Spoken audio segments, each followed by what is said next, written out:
The crystalline halls of the Galactic Empire's Central Council sparkled with their usual magnificence, countless light-refracting surfaces casting rainbow patterns across the assembled dignitaries. It was meant to be a routine session. Trade disputes, border adjustments, the usual tedium of running an empire spanning 30,000 star systems. Nobody expected the Arctians to break centuries of protocol. Ambassador Kithrix shifted uncomfortably in his environment suit as the Arxian delegation burst through the grand doors. Their crystalline bodies, usually glowing with a calm blue luminescence, pulsed with urgent red patterns. The council chamber fell silent, all 600 representatives of different species turning to stare at this unprecedented interruption. "Forgive our intrusion." The lead Arxian, First Seer Valforix, spoke in the formal tones of High Galactic. Their voice crystals chimed with harmonic overtones of distress. "But we bring a warning that cannot wait for proper diplomatic channels." High Chancellor Zixtal, a member of the gaseous nebulans, swirled with annoyance in their containment field. "The Arctians have not interrupted a council session since the quantum cascade crisis of the Third Age." "Speak your piece, First Seer." Kithrix watched intently as Valforix's crystal matrix shifted to project images into the chamber center. His survival instincts, honed through 3 galactic wars and countless diplomatic crises, tingled as he noticed the subtle fear patterns rippling through the Arctians' secondary crystal lattices. The projection showed a blue-green world, unremarkable except for its unusual amount of liquid water. "We have observed a species," Valforix continued, their tone crystals resonating with increasing urgency. "They call themselves humans. Our deepest prophecies warn of their potential." The chamber's holographic displays showed primitive chemical rockets, early orbital stations, and rudimentary attempts at lunar colonization. Scattered laughter echoed through the chamber. Kithrix noticed how the Arxians' multiple hearts had all shifted to their fear rhythm, something he'd only seen once before, during the Void incursion. "These humans," High Chancellor Zixtal swirled dismissively, "have barely achieved escape velocity. They still used fossil fuels. Their primary space station requires constant maintenance. What possible threat could they pose to an empire that has mastered quantum engineering?" Valforix's crystal matrix flashed with patterns Kithrix had never seen before. "It is not their current capability that concerns us. It is their rate of advancement. Observe." The projection shifted through a rapid series of images, human technological progression over mere centuries. While other species took millennia to advance through similar stages, these humans seemed to accelerate with each breakthrough. "Their neural architecture," Valforix explained, "it operates differently. Where we see limits, they see challenges. Where we establish boundaries, they perceive opportunities. They do not simply advance. They iterate, improve, and innovate at a pace our predictive matrices cannot fully map." Another wave of dismissive murmuring swept through the chamber. Kithrix watched as the High Chancellor's gaseous form swirled with patterns indicating both amusement and annoyance. "First Seer," Zixtal responded, "while we respect the Arxians' prophetic abilities, surely you must recognize how this appears. You interrupt our session to warn us about primitives who have barely left their gravity well, who have yet to achieve unified planetary governance, who still war among themselves over resources and ideology. That is precisely what makes them dangerous." Valforix's crystal matrix pulsed with such intensity that the chamber's automatic filters engage. Their chaos, their internal conflicts, they drive innovation. They compete, cooperate, conflict, and collaborate simultaneously. Our models cannot predict their advancement because they do not follow logical progression patterns. Kithrix raised a manipulator appendage, drawing the council's attention. "Perhaps," he suggested carefully, "we should establish monitoring protocols. The Arxians' previous warnings have proven accurate, even if the threats they foresaw manifested differently than expected." High Chancellor Zixtal swirled in what Kithrix recognized as the gas equivalent of a dismissive wave. "We will follow standard procedures for emerging species. File your warning, First Seer. The Council appreciates your enthusiasm for thoroughness. As the Arctians were politely but firmly escorted out, Kithriks accessed his personal quantum terminal. He began composing a message to his most trusted intelligence assets. The Empire might dismiss the warning, but he hadn't survived 3 galactic wars by ignoring his instincts. Something about these humans warranted closer observation. The council session resumed its routine matters, the warning already forgotten by most. But Kithriks noticed that the Arctians' fear patterns had only intensified as they departed. In all his centuries of diplomatic service, he'd never seen them so certain of a prediction, or so frightened by one. Dr. James Anderson had a reputation for doing the impossible, which was precisely why he'd been chosen to lead Earth's first contact team. What the Empire's delegation didn't realize was that impossible was less of a warning and more of a personal challenge for him.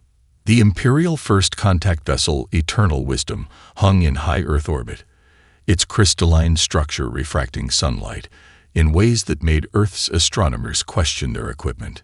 Inside its diplomatic chamber, Dr. Anderson and his team were making the Empire's representatives question their careers. "So what you're saying is," Dr. Emily Matthews interrupted, her fingers flying over a holographic interface she'd been given mere hours ago, "your universal translator doesn't account for contextual metaphors or emotional subtext. That seems like a pretty big oversight." The Empire's chief linguist, a towering insectoid named Vexry, clicked its mandibles in what the humans were learning to recognize as confusion. The translator converts meaning with 99.99% accuracy across all known species. "Yeah, but what about idioms?" Emily continued, not looking up from her work. "Like if I say, 'It's raining cats and dogs,' does it literally translate that? Because that would be hilarious, but probably not helpful." Before Vexry could respond, a chime indicated that Emily had already uploaded her modifications to the translation matrix. The Imperial technicians watched in horror as she casually rewrote software that had remained unchanged for centuries. "There," she said with satisfaction. "Now it should handle context-dependent expressions and emotional undertones. I also added a humor detection subroutine, because honestly, how do you guys even tell jokes without one?" On the other side of the chamber, Dr. Anderson was causing similar distress among the Empire's engineering delegation.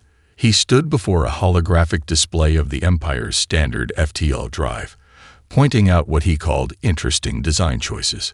"Look, I get that you've optimized this for safety and reliability," he said, manipulating the display with natural ease that made the Imperial engineers exchange worried glances. "But you've got so much redundancy built in that you're actually creating inefficiencies.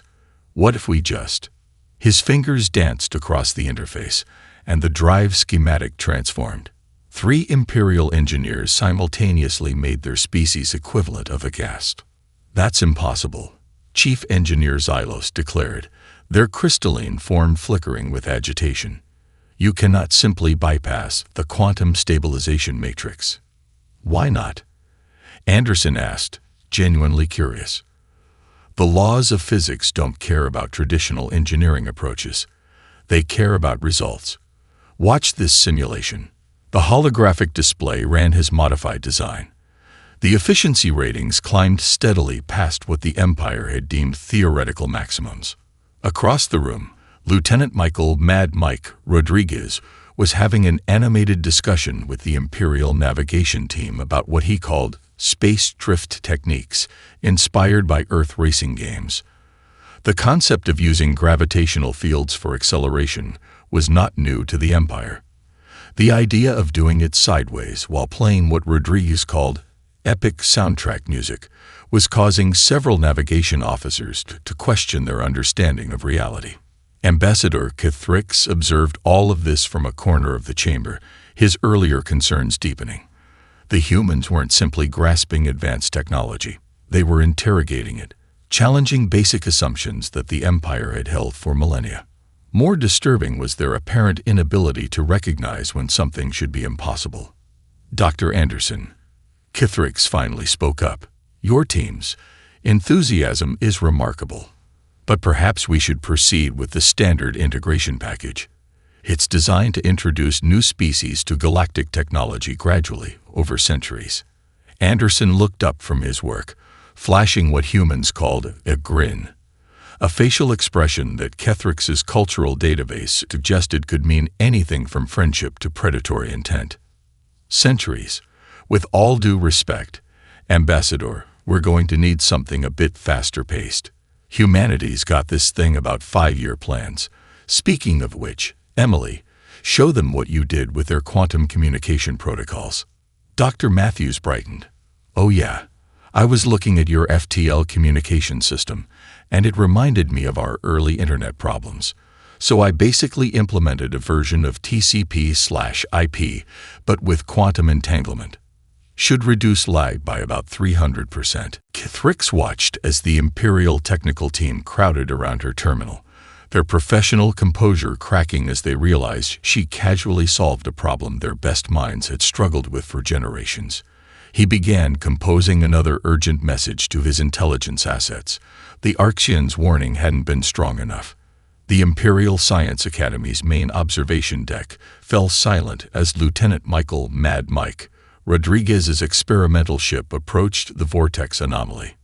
The swirling quantum disturbance had claimed 17 research vessels over the centuries, earning it the nickname the Empire's Folly.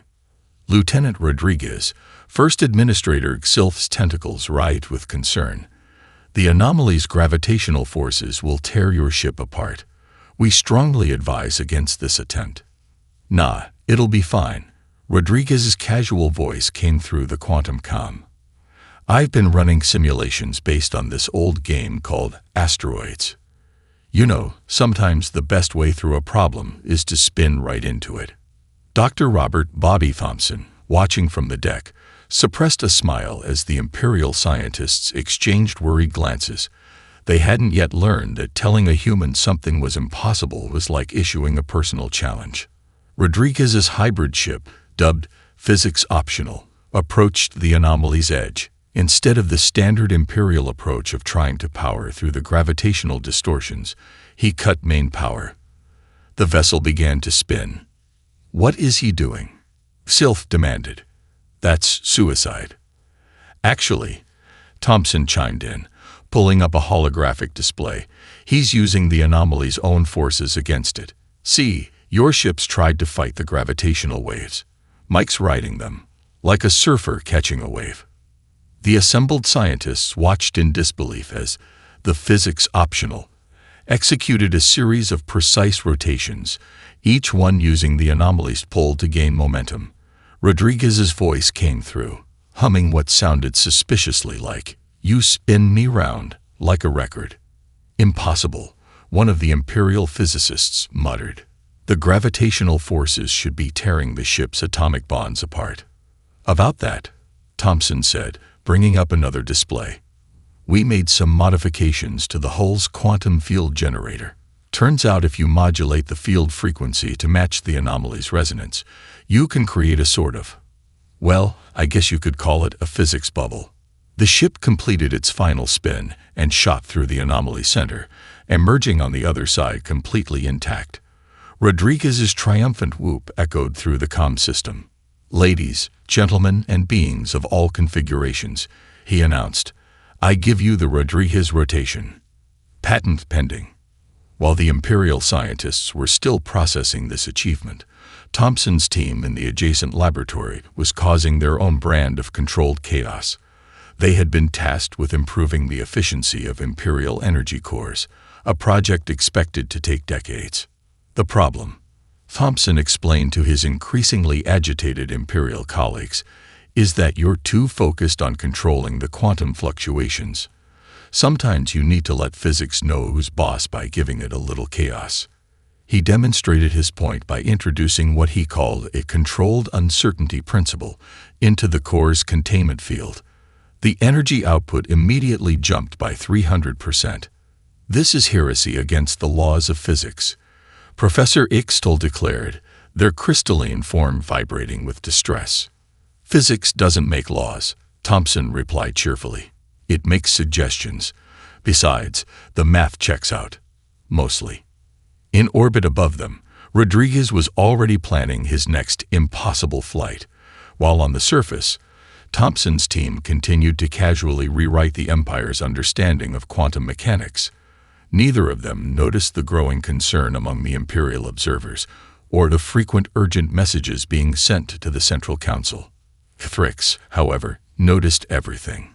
He stood in the shadows of the observation deck, watching as humans systematically dismantled centuries of established scientific principles. The Arxians' warnings echoed in his mind. They do not follow logical progression patterns. What troubled him most wasn't the humans' technological achievements, impressive as they were. It was their fundamental attitude toward the universe, where imperial science sought to understand and work within natural laws. Humans seemed to treat them more like guidelines open to creative interpretation. As Rodriguez's ship began another test run, this time attempting what he called a barrel roll through a quantum filament, Kithrix composed yet another message to his superiors. How you contain a species that doesn't just think outside the box, but questions why boxes need to exist in the first place. The sound of Thompson's team cheering over another successful physics optimization echoed through the facility. Kithrix had a feeling that the Empire's definition of impossible was about to undergo some serious revisions.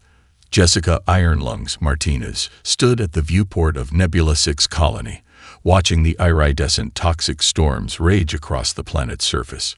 Behind her, a delegation of Imperial safety inspectors was having what could only be described as a collective nervous breakdown. This facility cannot exist, Chief Inspector Zixtal declared, their environmental suits' sensors whirring in distress. The atmospheric pressure alone should have crushed your structures. The acid content in the rain should have dissolved your outer shells. The electromagnetic storms should have fried your electronics. Yeah, we get that a lot, Martins replied, turning from the viewport with a grin. Want to see how we did it? Fair warning. We kind of had to rewrite some of your engineering principles. She led the inspection team through the colony's main corridor, where humans and various alien species moved about their daily business. The ceiling was lined with what appeared to be modified deep-sea pressure regulators, their design notably different from standard Imperial technology. See, when we first got here, we tried using your environmental systems, Martins explained, pausing to wave at a group of children playing in what looked like modified deep-sea diving suits. But they were designed to fight against the planet's conditions. We took a different approach. Which was? Zixtal asked, their tone suggesting they weren't sure they wanted to know. We adapted to them instead. These suits, based on deep-sea diving tech from Earth, the colony's structure, inspired by underwater cave formations, those kids' playground, uses the planet's magnetic fields to create zero zones, way more fun than regular jungle gyms. The inspection team watched in stunned silence as a child in a miniature environment suit did a perfect somersault in one of these magnetic play zones. Their sensors indicated the surrounding atmosphere could dissolve standard Imperial alloys in minutes. But the revenue reports, another inspector chimed in. They suggest you're not just surviving here, you're thriving. How are you managing to extract resources in these conditions? Martinez's grin widened as she led them to the mining operations center. Through reinforced windows, they could see humans operating machinery that seemed to dance with the planet's storms rather than shield against them. That's the best part, she said, pulling up a holographic display. Those storms you think are so dangerous. Turns out they create unique mineral formations. We modified some Earth tornado-chasing techniques, added some Imperial tech, and now we harvest resources right out of the cyclones. Kithrix, who had been quietly observing from the back of the delegation, stepped forward. Your adaptation rate is concerning. This planet was deemed uninhabitable by our best experts. Uninhabitable is just another word for getting creative with the solution, Martins replied. Here, let me show you our latest project. We're teaching the colony's children how to storm surf, using personal shield generators to ride the magnetic currents. "It's perfectly safe," she added quickly, seeing the horror in their body language. "We got the idea from Earth's magnetosphere surfers." As if on cue, a group of teenagers in specialized suits shot past the window, riding the violent electromagnetic waves with the casual ease of Earth surfers catching waves. Their laughter came through the comm system, mixed with excited chatter about wind speeds and magnetic field density. But the real breakthrough, Martinez continued, leading them to what she called the social center, was figuring out how to make this place feel like home. The doors opened to reveal a massive chamber filled with various species enjoying what appeared to be a traditional Earth barbecue, adapted for multiple atmospheric requirements. The smell of grilled meat and various non-meat alternatives mingled with the sounds of multiple languages. "We host these every week," Martinez explained proudly. "Turns out nothing brings species together like good food and shared survival stories. Those Craxian traders over there, they thought we were insane at first. Now they've got a permanent trading post here. Something about appreciating people crazy enough to make a home in hell." Cathrix watched as an imperial scientist cautiously accepted a plate of what Martinez called storm-smoked brisket.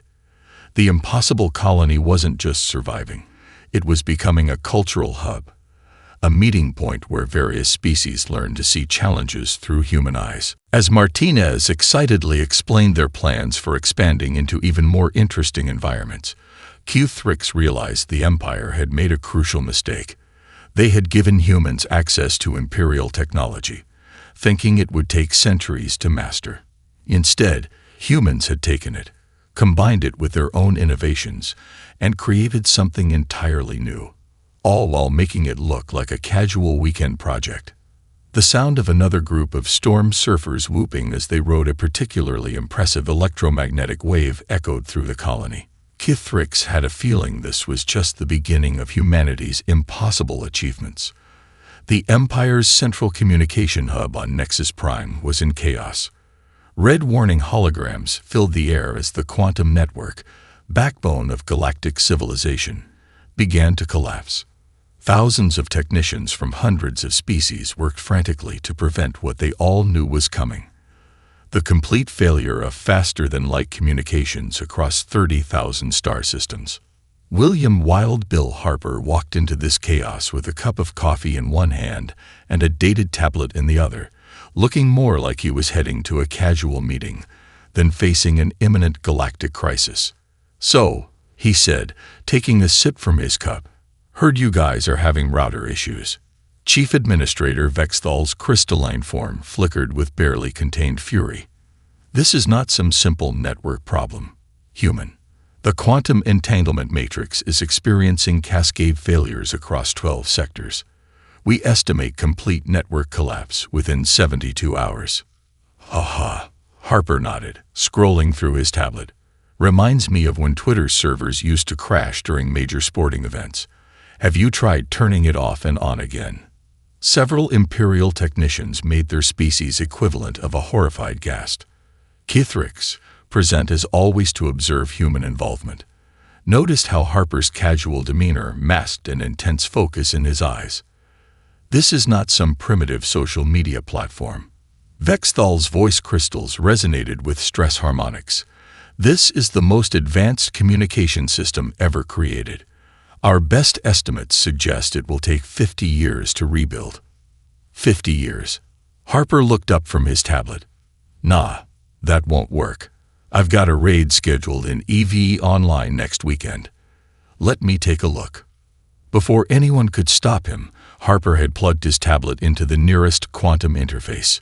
Imperial security protocols tried to block him, but thanks to Dr. Matthews' earlier improvements to their systems, he had full access within seconds. "Oh wow," he muttered, fingers flying across multiple holographic displays. "You guys really never heard of load balancing, huh? Or redundancy? Or basic network security? Is that an open ports I see just hanging out there?" His team, fueled by what he called his emergency supply of energy drinks and snack foods, spread throughout the facility. They worked with an intensity that bordered on mania, much to the confusion of the Imperial technicians. "See, your quantum network is basically running on a single thread," Harper explained between bites of something he called a hot pocket. "You've got all this processing power, but you're not distributing the load.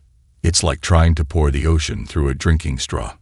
The quantum entanglement protocols require precise." One of the Imperial engineers began. Yeah, quantum coherence, wave function collapse, spooky action at a distance." Harper waved dismissively. "But you're thinking too linearly. Watch this." He pulled up a complex diagram that somehow incorporated principles from Earth's early internet protocols into quantum mechanics. "We're going to implement what I call a quantum mesh network. Instead of trying to maintain one perfect quantum state, we're going to create multiple redundant states and let them handle the load dynamically." "That's impossible," several voices protested simultaneously. "Impossible is just a speed bump," Harper replied, not looking up from his work.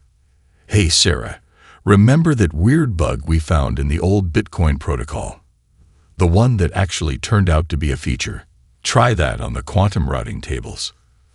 For the next 72 hours, Harper's team worked nonstop, fueled by caffeine and what they called spike-driven development. They implemented solutions that made Imperial physicists question their understanding of reality, while Harper kept making references to 20th century networking problems, and at one time we had to reboot the university servers during finals week. Kithrix watched in amazement as the network stabilized. Harper's solution didn't just prevent the collapse, it improved the network's efficiency by an order of magnitude. The human had essentially rebuilt the galaxy's communication infrastructure over a long weekend. "There," Harper said, stretching in his chair, "added some redundancy, implemented quantum load balancing, and threw in a few security patches because seriously, those open ports were giving me anxiety. Should be good now." "But how?" Vexthal asked, their crystalline form still flickering with disbelief. "Simple," Harper shrugged, gathering his empty coffee cups. "We just treated your quantum network like it was a really fancy version of the early internet. Turns out physics doesn't care if you're moving data through quantum states or copper wires. It's all about managing the flow."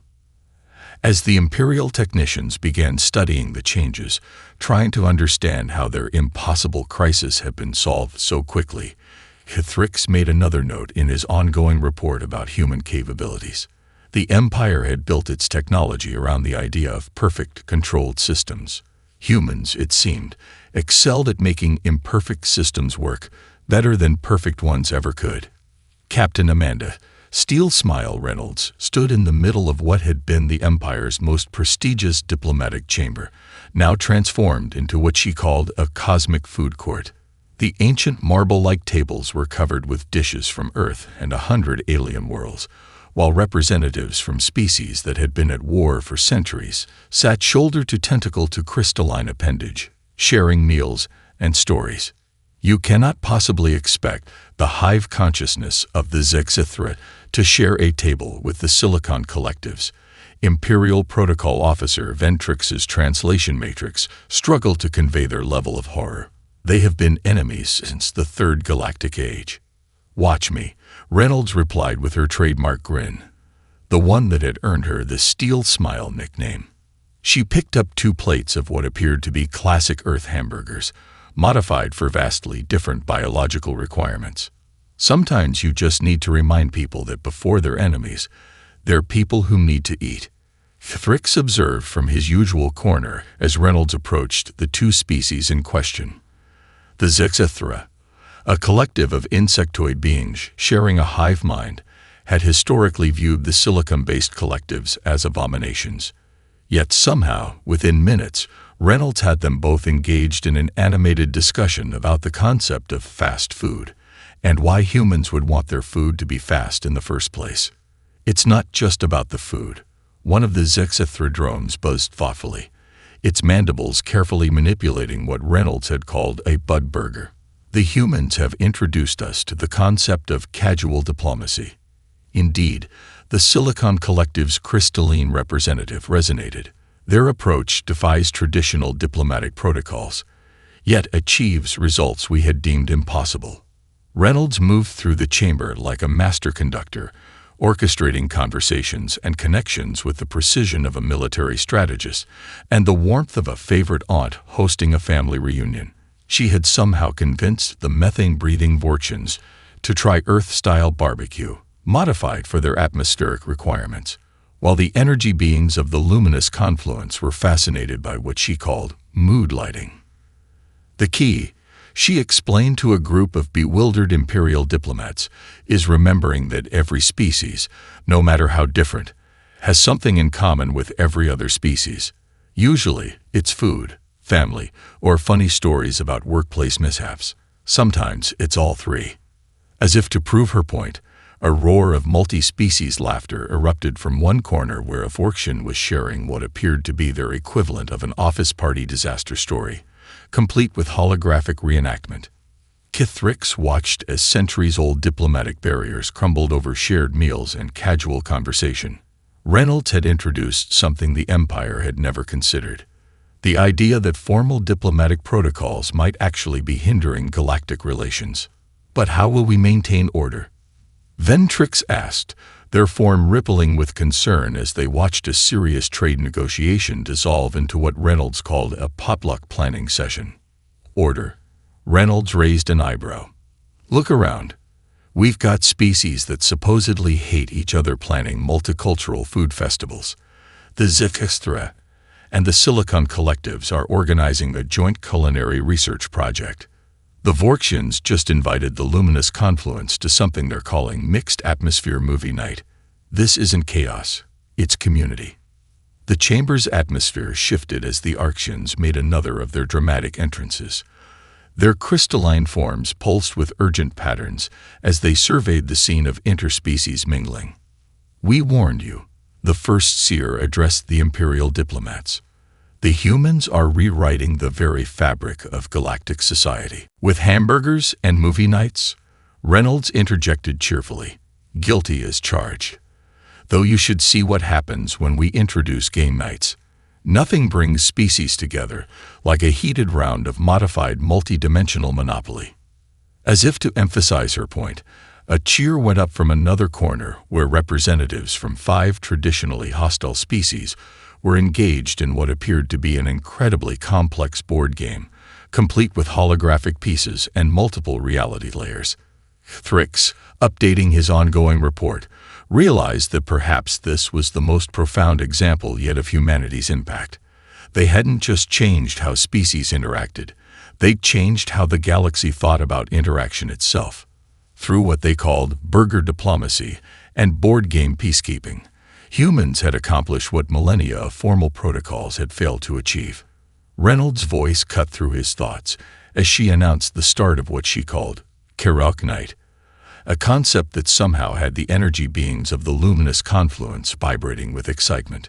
The Empire's diplomatic corps watched in helpless fascination as their carefully maintained protocols were replaced by something far more chaotic and inexplicably more effective. Laura Lufole Davidson sat in her office on New Seattle Station, surrounded by holographic displays showing various galactic legal codes. A delegation of imperial regulators had just finished presenting their new restrictions on human expansion. Her response was not what they expected. "That's cute," she said, swiping through several documents. "But you might want to check subsection 47B of the Centaurian Trade Accords. You know, the ones you signed last month at Captain Reynolds' barbecue diplomacy session." The lead regulator, a towering crystalline being named Zixtel, flickered with confusion. "What does that have to do with these new regulations?" "Well," Davidson smiled, pulling up more documents.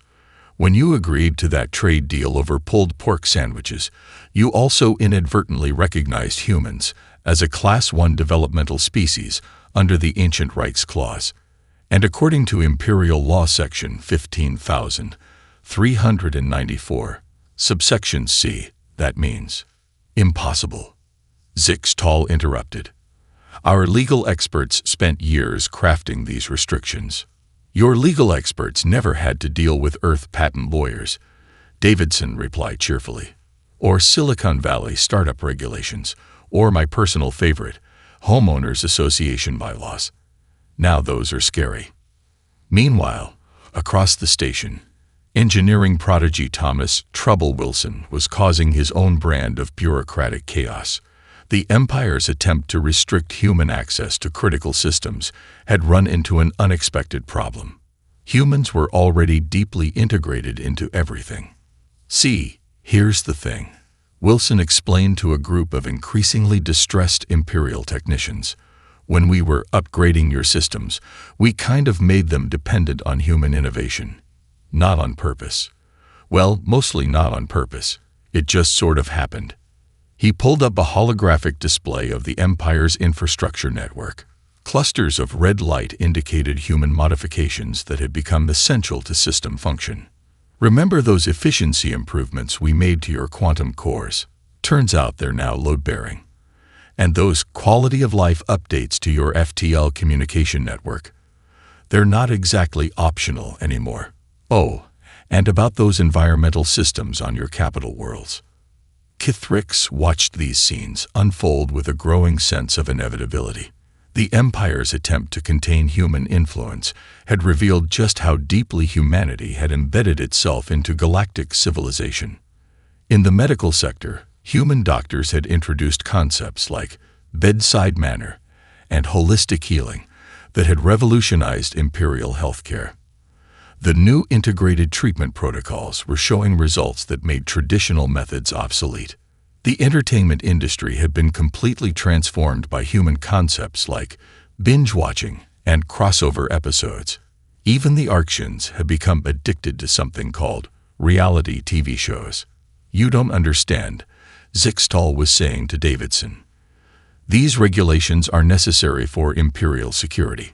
Oh, I understand completely, Davidson replied, pulling up another set of documents. But have you considered that under the Modified Trading Standards Agreement, the one signed during last week's intergalactic soccer tournament, you've actually given humans the right to? She was interrupted by an alert from Wilson's lab. Apparently, an attempt to remove human modifications from a core system had caused cascading failures across 3 sectors. The Empire's own infrastructure was rejecting the removal of human innovations, like an organism rejecting foreign matter. It's not just the technology, Kithrix observed, speaking to the assembled regulators. Human methods and ideas have become part of how the galaxy functions. As if to prove his point, a group of various species passed by the office, excitedly discussing plans for something called a multi-species Comic-Con. Down the corridor, a Vortian trade delegation was learning Earth card games from a group of human merchants, while a Silicon Collective representative was trying to understand the concept of Casual Friday. You can't just change everything, Zixtal protested. Actually, Davidson smiled, bringing up one final document. According to the Emergency Innovation Clause that you all approved during that karaoke night, which, by the way, is a legally recognized diplomatic setting now. We not only can change everything, we're officially encouraged to do so. Would you like to see the footnotes? I have 17 different legal precedents involving impromptu diplomatic karaoke sessions. Thrix, updating his final report on human integration, realized the Empire had made a fundamental error. They had tried to regulate a species that treated regulations the same way they treated physics, as interesting guidelines open to creative interpretation. The humans hadn't conquered the galaxy, they had simply improved it until it couldn't function without them. The Grand Assembly Hall of the Galactic Empire had never been so full or so informal. Species that once required strict protocols and separation now mingled freely, their conversations a mix of diplomatic discourse and casual banter. Dr. Kevin, Chaos Theory, Mitchell stood at the center of it all, preparing to address the largest gathering of galactic leaders in recorded history. So, he began, characteristically casual despite the historic moment. You all wanted to know how humanity managed to change everything without actually taking over anything. The answer's pretty simple. We didn't try to. The holographic displays around him came to life, showing the various ways human influence had transformed galactic society. Rodriguez's impossible flight patterns were now standard navigation techniques. Thompson's energy innovations powered everything from capital ships to children's toys. Martinez's adaptation protocols had opened up thousands of previously uninhabitable worlds. "See, that's the thing about humans," Mitchell continued, gesturing to the displays. "We don't see limits as endpoints. We see them as suggestions, sometimes really good suggestions, but still just suggestions." Thrix, watching from his usual observation post, noticed how the Imperial leadership's body language had changed over the years. Where once they showed dismissal, then alarm, now there was something closer to fascinated acceptance. "Take our friend Thrix here," Mitchell said, causing the veteran observer to startle slightly. "He's been watching us since day one, trying to figure out if we're a threat. But here's the funny thing. We weren't trying to upend the galaxy. We were just trying to make things work better." The displays shifted to show Reynolds' diplomatic innovations. Formal state dinners transformed into multicultural food festivals, rigid protocols replaced by game nights and shared celebrations. Harper's network improvements had turned the galaxy's communication system into something so efficient that even the Arctians had stopped trying to predict its evolution. "Humanity's real gift isn't our technology or our adaptability," Mitchell explained. "It's our ability to look at something working perfectly fine and ask, yeah, but what if we tried it this way instead?" The Arctians chose this moment to make their final appearance, but this time without their usual dramatic entrance. They simply walked in, their crystalline forms glowing with calm blue light. "We were wrong," the first seer announced, causing a ripple of surprise through the assembly. "Our warning about humans was based on an incomplete understanding. We saw their potential for change as a threat. We failed to see it as an opportunity." Mitchell grinned. "That's because you were looking for conquest when we were just looking for cool new ways to do things. We didn't want to take over the galaxy. That sounds like way too much paperwork. We just wanted to make it more interesting." The displays showed the current state of galactic civilization, hybrid technologies that combined imperial precision with human creativity. Worlds that thrived by adapting to their environments rather than fighting them. Species that had found common ground over shared meals and shared challenges. "Look at what we've built together," Mitchell continued. "The Empire's stability combined with human innovation. Your experience tempered by our willingness to experiment. Your wisdom enhanced by our inability to accept limitations." He pulled up one final display. A real-time map of the galaxy showing the flow of ideas, culture, and innovation across space. It looked less like an empire and more like a living organism, pulsing with energy and possibility. "This isn't the end of the empire," Mitchell concluded. "It's the beginning of something better.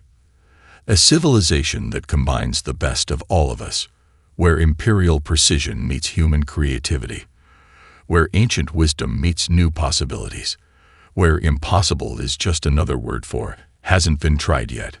Thrix, completing his final observation report, realized that the Arctians' original warning had missed the point entirely.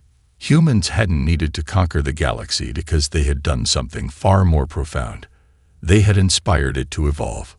As the assembly broke into discussion groups, complete with snacks, games, and what appeared to be an impromptu karaoke setup, Mitchell's words echoed through the hall. "The future isn't about limits, it's about possibilities. And if there's one thing humans are good at, it's finding new possibilities in everything we touch." The galaxy would never be the same, and that, Thrix finally understood, was exactly what it had needed all along.